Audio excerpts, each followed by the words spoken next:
Hi friends, इस video में मैं ग्रामर से रिलेटेड कुछ कंसेप्ट लेकर आया हूँ। तो देखिए, जो कि 9th से 12th के लिए इम्पोर्टेंट है। डू एज डायरेक्टेड, जैसे 5 नंबर का क्वेश्चन आता है डू एज डायरेक्टेड। तो देखिए, डू एज डायरेक्टेड में मतलब क्या होता है, जैसे ही इट्स फूड तो चेंज इनटू निगेटिव, मतलब इसको निगेटिव में बदलना है। जैसे दे आर प्लेइंग गेम्स को वॉइस में चेंज करना है, change the voice. She runs, तो इसको चेंज करना, शी रन्स को सिंपल पास्ट है, मतलब जैसा कहा जाए उस तरह से करना है। तो उसको क्या कहा जाता है, डू एज डायरेक्टेड। जैसे वॉक स्लोली यू, फिर इसमें फिल इन द ब्लैंक्स है, और यहाँ पे भी फिल इन द ब्लैंक्स है, लास्ट वाले में फिल इन द ब्लैंक्स। तो चलिए देखते हैं। तो देखिए क्या दिया हुआ है, ही इट्स फूड। तो देखिए ही इट्स फूड, तो इसको निगेटिव में क्या आना चाहिए, नॉट आना चाहिए। तो देखिए ही तो लिखेंगे हम, जैसे ही लिखा हमने। उसके बाद देखिए एस, एस दिया हुआ है और सिंगुलर है और उसके साथ में एस दिया हुआ है। तो ही के साथ अगर एस दिया हुआ है तो हमें क्या यूज़ करना होता है हमेशा, does, does not, does not. अगर यहाँ पे एस दिया हुआ रहेगा और ये सिंगुलर पर्सन है तो निगेटिव में बदलने के लिए ही डज नॉट, और इट से क्या हो जाएगा, ईट हो जाएगा, वर्ब की first form. He does not eat food, does not लग जाएगा, ही के बाद डज नॉट और इट्स का एस गायब हो जाएगा। तो he does not eat food, इसका आंसर आ जाएगा। अब जैसे दे आर प्लेइंग गेम्स, तो देखिए वॉइस में चेंज करना है। तो वॉइस में क्या होता है कि वे गेम को खेल रहे हैं या गेमों को उनके द्वारा खेला जाता है। तो जैसे दे आर प्लेइंग गेम्स, अब ये कौन से टेंस में है ये कैसे पता चलेगा, आर से। Is M R, is M R present में होता है, तो आर से हमें क्या पता चला कि ये प्रेजेंट में ही है। तो जैसे अब लास्ट वाले को सबसे फर्स्ट में लाएंगे, हमेशा यही करना होता है, वो इसमें सबसे लास्ट वाले को सबसे फर्स्ट में लाना है। तो यहाँ पे क्या हो जाएगा, गेम्स। अब गेम्स में एस लगा हुआ है तो गेम्स के साथ इस तो आएगा नहीं, गेम्स के साथ आर लिखेंगे क्योंकि बहुवचन है, और एम तो आई के साथ में आता है। और यहाँ पे हमने आर क्यों लिखा, क्योंकि इज एम आर मतलब ये प्रेजेंट को दर्शा रहा है, इज एम आर।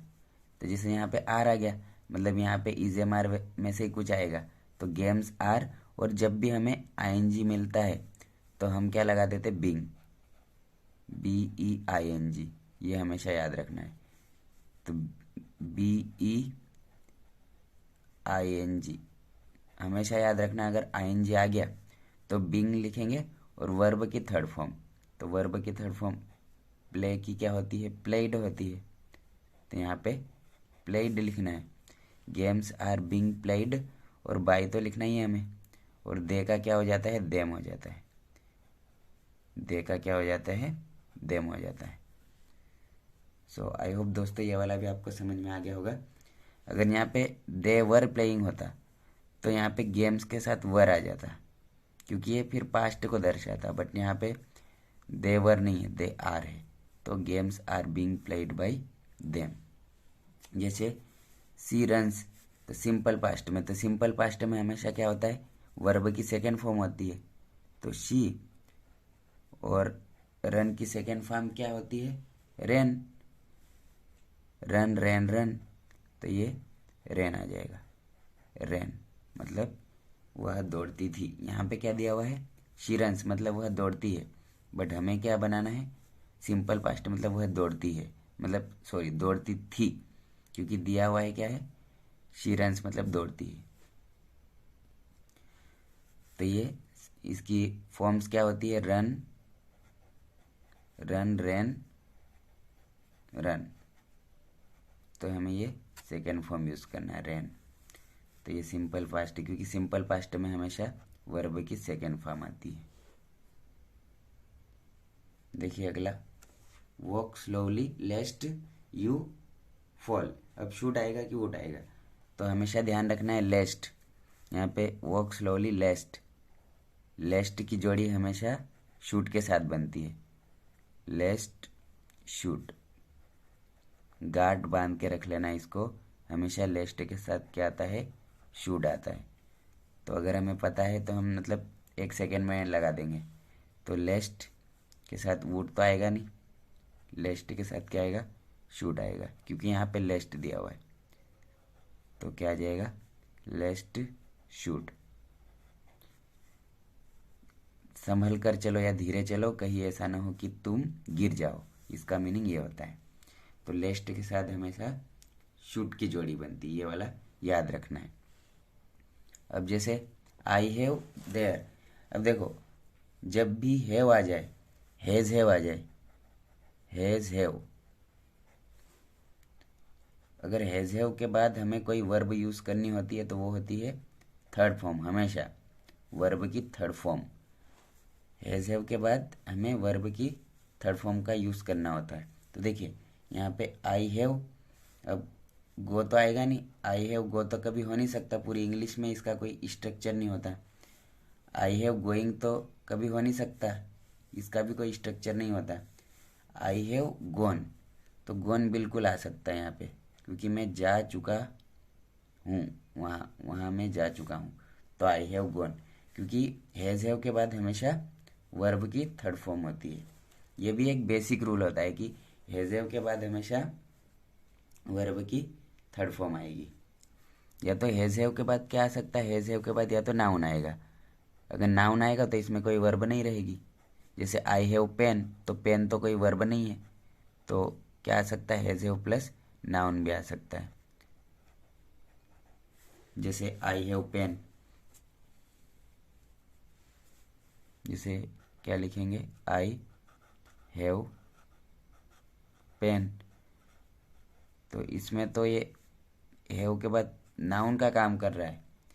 नाउन मतलब कोई थिंग हो गई, कोई एनी पर्सन हो गया, तो उसको क्या बोलते, नाउन, किसी व्यक्ति वस्तु या स्थान के नाम को। अब जैसे आई हैव,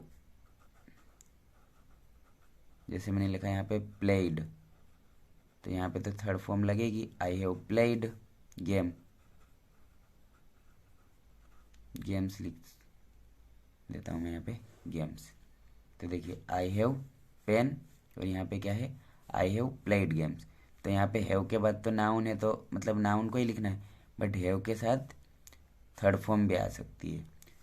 बस ये दो स्ट्रक्चर होते हैं इसमें, या तो हैज़ हैव के साथ सेम हैज़ के साथ होता है, जैसे ही हैज़ पेन और ही हैज़ प्लेड गेम्स, ऐसा आ सकता है।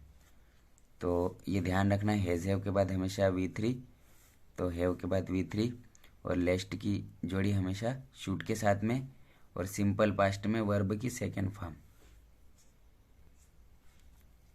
और वॉइस में क्या करना होता है हमें, वॉइस में सबसे लास्ट वाले को सबसे फर्स्ट में ले जाना है।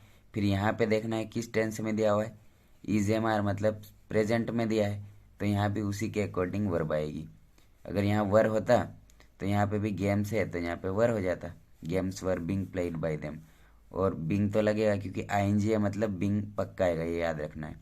और हमेशा वर्ब की थर्ड फॉर्म, वॉइस में हमेशा वर्ब की थर्ड फॉर्म का यूज़ किया जाता है हमेशा, इसके अलावा कभी वॉइस बनता ही नहीं है वर्ब की थर्ड फॉर्म के अलावा। तो हमेशा ये भी एक गार्ड बांध के रखना है कि मतलब वर्ब की थर्ड फॉर्म का प्रयोग किया जाता है वॉइस में। और निगेटिव में बदलने के लिए अगर एस ई एस दिया हुआ हो तो उसको एस ई एस को तो हटा देते हैं और उसके सामने डज नॉट लगा देते हैं, डज नॉट ईट्स का ईट हो जाएगा। जैसे ही प्लेस, तो ही डजंट प्ले हो जाएगा। जैसे मैंने लिखा यहाँ पे ही प्लेस, इसको क्या करना है, निगेटिव में बनाना है अपने को, निगेटिव में। तो देखिए यहाँ पे ही है, सिंगुलर है, और सिंगुलर के साथ में एस मिल गया, मतलब यहाँ पे डू नॉट डिड नॉट नहीं आएगा, यहाँ पे क्या आएगा, डज नॉट आएगा। ही डज नॉट तो लिख देना है, उसके बाद प्लेस का क्या हो जाएगा, प्ले हो जाएगा। एस भी हटाना जरूरी, अगर हमने ऐसा कर दिया ही डज नॉट प्लेस तो गलत हो जाएगा, ही डज नॉट प्ले ही करना पड़ेगा हमें, तो ये वाला सही है।